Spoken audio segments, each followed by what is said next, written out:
بسم اللہ الرحمن الرحیم۔ اللہ تبارک و تعالیٰ کے نام سے شروع جو بڑا مہربان اور نہایت رحم کرنے والا ہے۔ دنیا میں بت پرستی کا آغاز کب ہوا اور دنیا میں سب سے پہلے بت پرستی کی بنیاد کن لوگوں نے رکھی، اور شیطان نے سب سے پہلے اس دنیا میں کن لوگوں کے بت بنائے اور ان کی پوجا شروع کروائی، اور دنیا میں سب سے پہلے جن لوگوں کی پوجا شروع ہوئی وہ لوگ کون تھے، اور یہ بت پرستی دنیا کے اندر کس طرح پھیلی، اور اس بت پرستی کا باقاعدہ آغاز کرنے کے لیے شیطان کو کتنے سو سال تک انتظار کرنا پڑا۔ پھر دوستو، ان تمام تر سوالات کے جوابات قرآن و حدیث کی روشنی میں آج کی اس ویڈیو میں ہم آپ کو بتائیں گے، لہٰذا آپ سے ہماری گزارش ہے ہماری اس ویڈیو کو اینڈ تک ضرور دیکھیے گا۔ پھر دوستو، حضرت آدم علیہ السلام پہلے وہ نبی ہیں جو سب سے پہلے اس دنیا میں تشریف لائے۔ حضرت آدم علیہ السلام کے بعد اللہ تبارک و تعالیٰ نے ان کے بیٹے حضرت شیس علیہ السلام کو نبوت عطا فرمائی۔ حضرت شیس علیہ السلام کے دور سے شرک کی ابتدا ہو چکی تھی، اور حضرت شیس علیہ السلام کے دور میں لوگ اللہ تبارک و تعالیٰ کی وحدانیت کو چھوڑ کر آگ کی پوجا کرنے لگے۔ حضرت شیس علیہ السلام کے بعد تیسرے نبی جو اس دنیا میں تشریف لائے، جن کو اللہ تبارک و تعالیٰ نے نبوت عطا فرمائی تھی، وہ حضرت ادریس علیہ السلام ہے۔ حضرت ادریس علیہ السلام کے دور سے ہی بت پرستی کا باقاعدہ آغاز ہوا، اور اس طرح شیطان کو حضرت آدم علیہ السلام سے لے کر حضرت ادریس علیہ السلام کے زمانے تک بت پرستی کا آغاز کرنے کے لیے انتظار کرنا پڑا، اور اس طرح شیطان بدبخت نے بت پرستی کا آغاز کرنے کے لیے کئی سو سالوں تک انتظار کیا،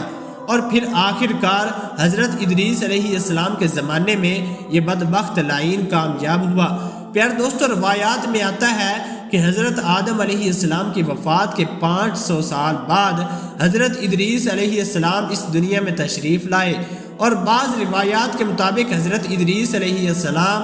حضرت آدم علیہ السلام کی موجودگی میں اس دنیا کے اندر جلوہ گر ہوئے۔ حضرت ادریس علیہ السلام پہلے وہ اللہ تبارک و تعالیٰ کے نبی ہیں جنہوں نے دنیا کو لکھنے پڑھنے کا درس دیا، اور آپ کو اسی وجہ سے ادریس کہا جاتا ہے، اور حضرت ادریس علیہ السلام ہی سب سے پہلے وہ نبی ہیں جنہوں نے لباس کو سلائی کر کے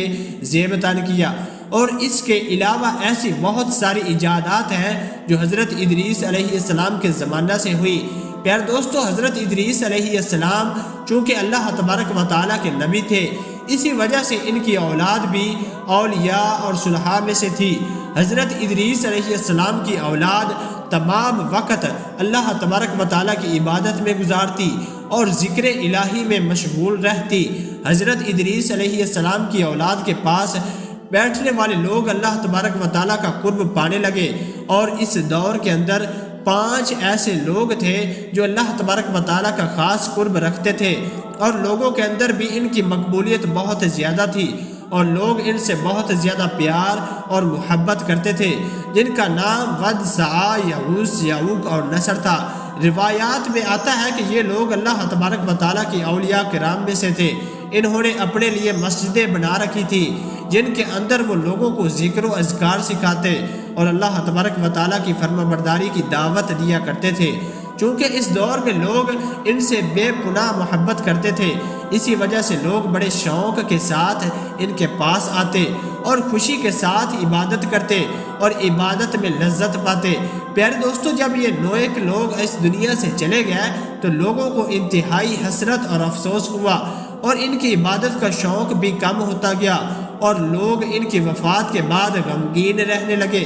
یہاں تک کہ لوگوں نے اپنا کاروبار بھی کرنا چھوڑ دیا۔ ان کی وفات کے بعد لوگ ایک دوسرے سے شکایت کرنے لگے کہ اب ہمیں عبادت الہی میں وہ سرور نہیں آتا جو پہلے آیا کرتا تھا۔ چنانچہ جب شیطان نے لوگوں کی یہ بے رخی اور ایمان میں کمی دیکھی تو شیطان نے موقع غنیمت جانتے ہوئے ان پر کڑا وار کر دیا، اور یہ وہ وقت تھا جب شیطان کو موقع ملا کہ وہ بت پرستی کا آغاز کرے اور بت پرستی کی بنیاد رکھے۔ چنانچہ شیطان ان لوگوں کا کمزور ایمان دیکھ کر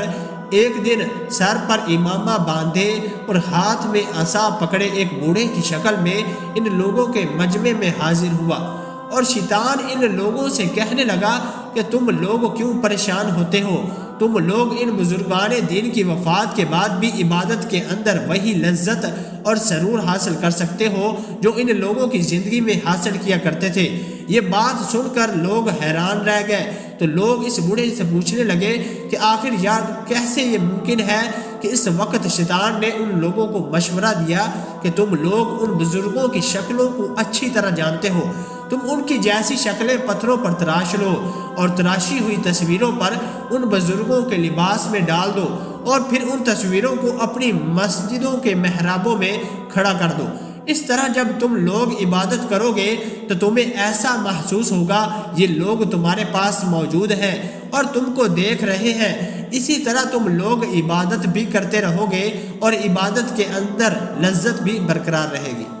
چنانچہ اس طرح شیطان کی یہ تجویز ان لوگوں کو بہت پسند آئی۔ اس وقت ان کو اس میں کوئی قباحت نظر نہیں آ رہی تھی، لہٰذا ان لوگوں نے فوراً شیطان کے مشورے پر عمل کرتے ہوئے اپنے بزرگوں کی تصویریں تراشی اور سجدہ گاہوں میں سجا دی۔ اس کے بعد پھر شیطان نے آہستہ آہستہ ان لوگوں کو یہ مشورہ دیا کہ تم میں سے جو بھی عبادت گاہوں میں جائے وہ پہلے ان بزرگوں کی تراشی ہوئی تصویروں کے ہاتھوں اور پاؤں کو چومے تاکہ یہ پتھروں کے بنائے ہوئے خدا ان سے راضی ہو جائے۔ پھر آہستہ آہستہ شیطان نے ان لوگوں کو یہاں تک گمراہ کر دیا کہ لوگ عبادت گاہوں میں آتے مگر عبادت کی بجائے صرف ان مورتیوں کو سلام کر کے واپس چلے جاتے، یہاں تک کہ قدم چومنے کی جگہ سجدہ رائج ہو گیا اور لوگ ان کے قدموں کے بجائے ان بتوں کو سجدہ کرنے لگے اور اللہ تبارک و تعالیٰ کی وحدانیت کو چھوڑ کر ان بتوں کی عبادت کرنے لگے۔ پھر دوستو آہستہ آہستہ اس طرح وہ وقت گزرتا رہا یہاں تک کہ یہ نسل اس دنیا فانی سے رخصت ہو گئی، اور اس نسل کے بعد ان کی اولاد میں سے جب دوسری نسل اس دنیا میں آئی تو شیطان نے اس دوسری نسل کو گمراہ کرنا شروع کر دیا۔ تو شیطان اس دوسری نسل سے کہنے لگا تمہارے باپ دادوں کے بنائے ہوئے یہ بت حقیقت میں تمہارے خدا ہیں جن کی پوجا تمہارے باپ دادا کیا کرتے تھے۔ اسی طرح شیطان نے اس دوسری نسل کو مکمل طور پر اللہ تبارک و تعالیٰ کی وحدانیت سے دور کر دیا اور کفر اور شرک کے اس اندھیرے کے اندر دھکیل دیا، اور وہ لوگ اللہ تبارک و تعالیٰ کی ذات کو مکمل طور پر بھول چکے تھے اور اللہ تبارک و تعالیٰ کی وحدانیت کو چھوڑ کر پوجا کرنے لگے۔ اس کے بعد آہستہ آہستہ پوری دنیا کے اندر یہ بت پرستی پھیل گئی جن کی نسل آج کے دور میں بھی موجود ہے، اور یہ لوگ آج بھی بتوں کی پوجا کرتے ہیں۔ پھر دوستو اس طرح دنیا کے اندر بت پرستی کا آغاز ہوا، اور سب سے پہلے جن لوگوں کے بت بنائے گئے وہ اللہ تبارک و تعالیٰ کے نیک بندے اور صالح لوگ تھے جن سے لوگ بے انتہا محبت کرتے تھے، اور پھر شیطان نے اپنے مکر و فریب سے انہی لوگوں کے بت بنا کر ان کے آنے والی نسلوں کو بت پرستی کے اندر مبتلا کر کے کفر اور شرک کے اندر اندھیرے میں ڈال دیا۔ چنانچہ حضرت ادریس علیہ السلام کی وفات کے بعد اللہ تبارک و تعالیٰ نے حضرت نوح علیہ السلام کو نبی بنا کر اس دنیا کے اندر بھیجا۔ حضرت نوح علیہ السلام نے 950 سال تک لوگوں کو توحید کی دعوت دی، مگر اس طویل مدت کے بعد بھی لوگ اللہ تبارک و تعالیٰ کی وحدانیت پر ایمان نہ لائے اور اسی طرح اپنی بت پرستی پر قائم رہے، تو اللہ تبارک و تعالیٰ نے اس قوم پر اپنا دردناک عذاب نازل فرمایا۔ ان تمام لوگوں کو طوفان نوح کے اندر غرق کر دیا گیا۔ اللہ تبارک و تعالیٰ سے دعا ہے اللہ تبارک و تعالیٰ ہمیں نیک اعمال کرنے کی توفیق عطا فرمائے اور ان تمام گناہوں سے بچائے جن گناہوں کے اندر مبتلا ہو کر پہلی قومیں تباہ و برباد ہوئی۔